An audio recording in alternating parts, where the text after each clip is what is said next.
الحمدللہ والصلاة والسلام علی رسول اللہ صلی اللہ علیہ وسلم۔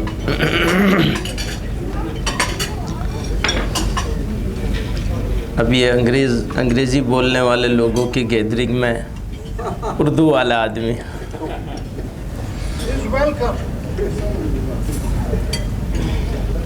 ابھی جو باتیں میں کہنا چاہتا تھا وہ امام صاحب نے ساری کہہ دی، تو میں تو مقتدی ہوں، تو اس بات کو دہرانے کا موقع نہیں، ضرورت نہیں رہ گئی، لیکن اسی کو آگے بڑھاتے ہوئے دو باتیں کہوں گا میں۔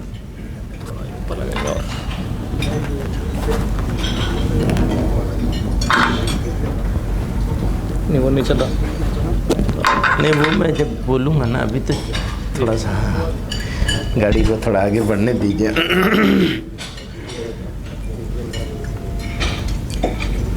ایسا ہوا جب میں یہاں آ رہا تھا ابھی، تو میرے کسی دوست نے مجھے کہا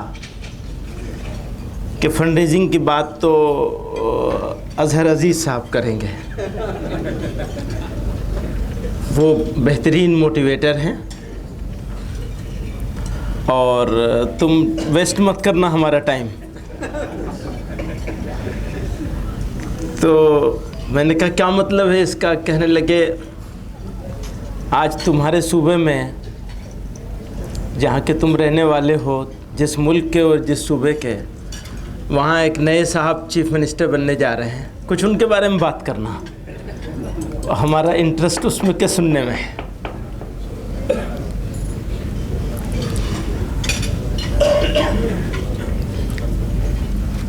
بات ہندوستان کے غریب لوگوں کی ہو رہی ہے،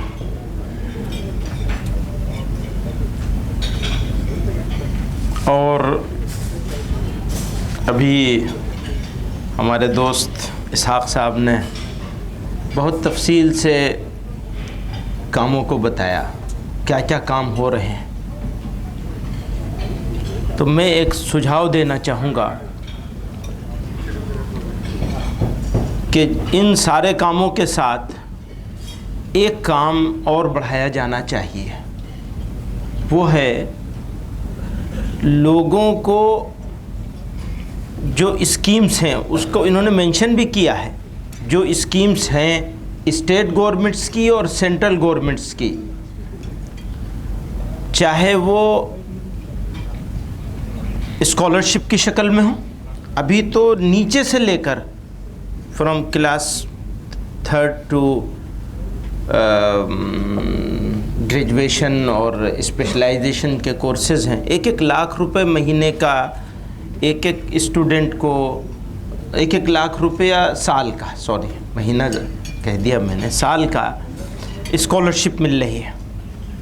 بہت ساری اسکیمیں نکل آئی ہیں، سوشل جسٹس سے الگ نکلی ہے، مائنورٹیز افیئرس منسٹری سے الگ ہے، اسٹیٹ والے الگ سے دے رہے ہیں، ہمارے لوگ لے نہیں پاتے کیونکہ ان کو نہ تو انفارمیشن ہوتی ہے، نہ ٹھیک سے پیپر تیار کر پاتے ہیں، جو ایلیجیبل ہونے کے لیے جس ٹائم پر اپلائی کرنا ہے، جس جگہ اپلائی کرنا ہے، جس طرح اپلائی کرنا ہے،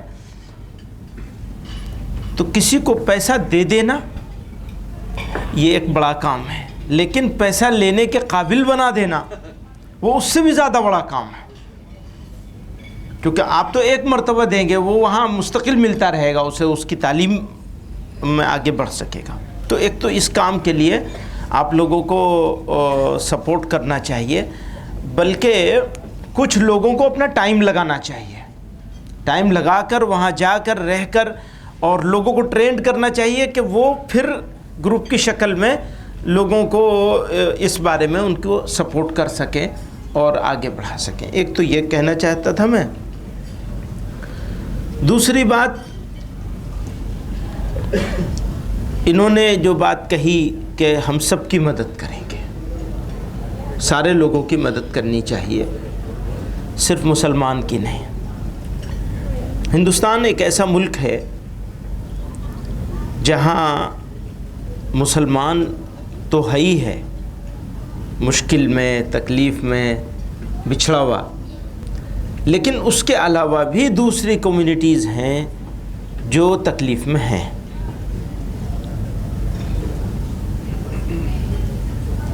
ٹرائبلز ہیں، نارتھ ایسٹ کے ٹرائبلز ہیں. خود سینٹرل انڈیا میں بھی ٹرائبلز کی بہت بڑی پاپولیشن ہے. ملک ہی اصل میں ٹرائبلز کا ہے، وہ نظر نہیں آتے کہیں. ملک انہیں کا ہے، اصل ملک جو ہے وہ ٹرائبلز کا ہے. یہاں کے بارے میں بھی ایسے ہی ہے نا، کچھ ہے ایسا، لیکن وہ میرا سبجیکٹ نہیں ہے، اس لیے میں اس پہ بات نہیں کروں. تو ہمارے ہاں بھی ایسے ہی ہے کہ اصل سٹیزن جو ہیں، جو اگر مالک ہے کوئی زمین کا، تو اصل جو ہیں وہ لوگ ہیں جو آج بھی جنگلوں میں رہتے ہیں. آپ یقین نہیں کریں گے کہ سینٹرل انڈیا کے ٹرائبلز میں ایک بہت بڑی پاپولیشن ایسے لوگوں کی ہے جو 3 مہینے ابھی بھی اتنے سارے ڈیولپمنٹ کے باوجود. آپ گھڑی دیکھ رہے ہیں، میں ختم کر رہا ہوں اپنی بات کو، لمبا نہیں کروں گا. اچھا، کسی اور وجہ سے دیکھیے، میں سمجھا اشارہ کر رہے ہیں کہ تمہارا ٹائم، چونکہ ویسے ہی لیٹ ہو گیا نا. اب اظہر عزیز صاحب آئیں گے تو زیادہ فائدہ ہوگا. تو آج بھی ابھی بھی اتنے سارے ڈیولپمنٹ کے باوجود لوگ پتا کھا کر کے، درختوں کے پتے کھا کر کے گزارا کرتے ہیں، جن کو ماوسٹ بولا جاتا ہے، نکسلائٹ بولا جاتا ہے. اب ان کے لیے، ویسے تو ان کے لیے ریزرویشن کی اپورچونٹی ہے، اور پر ریزرویشن کے باوجود، اس اپورچونٹی ہونے کے باوجود ابھی بھی بہت بچھڑے ہوئے. تو اگر کمزور اور کمزور اکٹھے نہیں ہوں گے، یہ بنیادی بات ہے جو میں عرض کرنا چاہتا ہوں کہ کمزوروں کے بیچ میں اگر اتفاق نہیں ہوگا اور کمزوروں کے لیے ہم لوگ کام نہیں کریں گے تو کون کام کرے گا؟ یعنی مسلمان ہونے کی حیثیت سے ہماری ایک ذمہ داری ہے کہ ہم مسلمان کی طرف دیکھیں. لیکن میں یہ سمجھتا ہوں کہ ہمارے ہندوستان کے حالات پر صرف فوکس رکھوں میں اپنا، کہ ہندوستان میں جتنی ذمہ داری ہماری مسلمان کے لیے ہے، اس سے کسی طرح کم نہیں ہے ہماری ذمہ داری ان لوگوں کے لیے جو بیکورڈ ہیں، اور ان کو بیکورڈ رکھا جا رہا ہے. ان کو بڑھانے کے لیے، ان کو پڑھانے کے لیے، ان کو آگے جانے کے جو مواقع ملنے چاہیے وہ نہیں مل رہے، جو اپورچونٹی ان کو ہونی چاہیے وہ نہیں ہو رہی. ہندوستان چینج ہو رہا ہے، کافی چینج ہو رہا ہے. یہی بہت بڑی چینجنگ کی بات ہے کہ جو طبقے اپنی بیکورڈنس کی بنیاد پر ان لوگوں فاشسٹ طاقتوں کے ساتھ نہیں جایا کرتے تھے، وہ بھی اب ان کے ساتھ چلے گئے. تو یہ جو آخری جملہ ہے، اس سے یہ سمجھنا ہوگا ہم کو کہ ہمیں بیکورڈ لوگوں کو سپورٹ کرنی ہوگی اور ان کے ساتھ الائنس بنانا ہوگا. چاہے پولیٹیکل الائنس بنے نہ بنے، لیکن سوشل الائنس بنانا ہوگا. اگر ہم نے وہ کام نہیں کیا تو ہم اپنی ذمہ داری کو پورا نہیں کر سکیں گے. نبی کریم صلی اللہ علیہ وسلم نے فرمایا، یہ آخری بات ہے، فرمایا الخلق عیال اللہ. اللہ کی مخلوق جو ہے وہ اللہ کا کنبہ ہے، اللہ کی فیملی ہے. اس کو فیملی سے اللہ کے محبوب صلی اللہ علیہ وسلم نے تعبیر کیا ہے کہ وہ اللہ کی فیملی ہے. اور جو آدمی اللہ تعالیٰ کی مخلوق کو کا معاون بنے گا، اس کے ساتھ اس کو سپورٹ کرے گا، اس کا تعاون کرے گا، وہ آدمی اللہ تعالیٰ کے محبت کا، اللہ تعالیٰ کے کرم کا، مہربانیوں کا مستحق ہوگا.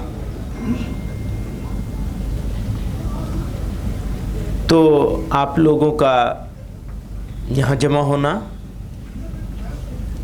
میں یہ سمجھتا ہوں کہ اس کو جو ہے لٹل ہیلپ، اب اس کو وہ کہتے ہیں کہ بگ ڈفرینس، لیکن اب وہ لٹل ہیلپ سے کام نہیں چلے گا، اب بگ ہیلپ کی ضرورت ہے۔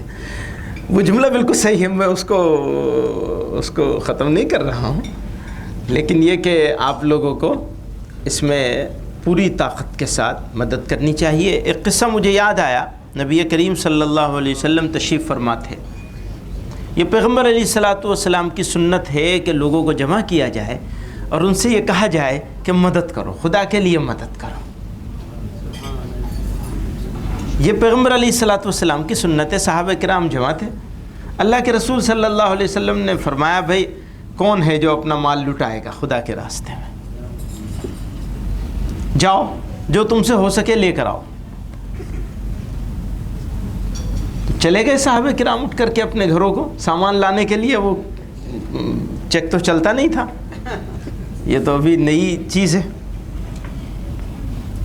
حضرت عمر رضی اللہ تعالی عنہ کا کیریکٹر تو بڑا زوردار تھا، وہ سوچنے لگے ہمیشہ ابو بکر آگے رہتے ہیں، آج مجھے ان سے آگے نکلنا ہے۔ ابھی تو ہمارے ہاں کمپٹیشن ہونے لگا شادیوں میں، کس کی شادی کیسی ہوگی، واللہ مسلمانوں کے امت کے زوال کے جو بڑے اسباب ہیں اس میں سے ایک سبب شو آف کرنا ہے۔ واللہ میں صحیح کہہ رہا ہوں، امت کے زوال کے لیے نریندر مودی اور یوگی آدتیہ ناتھ ذمہ دار نہیں ہیں، ہم ذمہ دار ہیں، ہماری ریسپانسبلٹی ہے، ہم نے امت کو اس حال میں پہنچایا ہے۔ ہمارے یہاں شادیاں دیکھیے کیسی ہو رہی ہیں، اسی کا مقابلہ ہوتا ہے، ناک کٹ جائے گی، ناک بڑی چیز ہو گئی ہے۔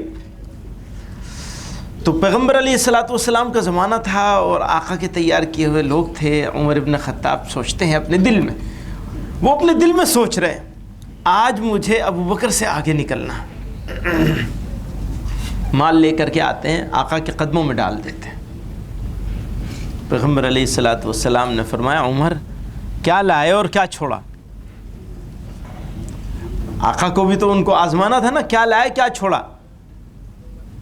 کہا رسول اللہ میں تو آپ کی خدمت میں جتنا میرے پاس تھا اس کا آدھا لے آیا اور آدھا بچوں کے لیے چھوڑ دیا۔ آقا نے دعا دی، خوش ہوئے۔ حضرت عمر سوچ رہے ہیں آج تو میں آگے نکل گیا ابو بکر سے۔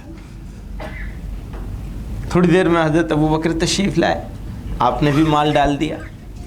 پیغمبر علیہ السلام نے دریافت فرمایا ابو بکر کیا لائے اور کیا چھوڑا؟ غور کیجیے گا کیا کیریکٹر ہے دونوں کا۔ حضرت ابو بکر فرماتے ہیں آقا بس گھر پہ تو میں نے اللہ اور اس کے رسول صلی اللہ علیہ وسلم کو چھوڑ دیا، بس سب لے۔ حضرت عمر کہتے ہیں کہ میں نے اس دن عہد کر لیا کہ اب ابو بکر سے مقابلہ نہیں کروں گا، اب سوچوں گا نہیں کبھی ان کے بارے میں، یہ اس جگہ پہ ہے جہاں تک میں پہنچ نہیں سکتا۔ تو میں یہ عرض کر رہا تھا کہ یہ موقع ہے، اور اس کو یہ نوجوان لوگ ہیں، اور نوجوان تو نہیں کہنا چاہیے، جوان کہنا چاہیے، نوجوانی تو گزر گئی، اور کوشش کر رہے ہیں، ایفرٹ کر رہے ہیں، اور ابھی اس لیول پر نہیں پہنچے ہیں جس لیول پر انہیں ہونا چاہیے۔ آپ لوگ ان کے ساتھ جڑیں گے، ان کے ساتھ کھڑے ہوں گے، تو ہم یہ امید کرتے ہیں کہ جو پروفیشنل چندہ کرنے والی آرگنائزیشن سے جو رزلٹ ملتا ہے اس سے زیادہ رزلٹ آپ لوگوں کو ان کے ذریعے سے انشاءاللہ ملے گا۔ اللہ تعالیٰ ان کو صحیح کام کرنے کی توفیق عطا فرمائے اور ہم سب لوگوں کو ان کے ساتھ ان کا معاون بنائے۔ وآخر دعوانا ان الحمدللہ رب العالمین۔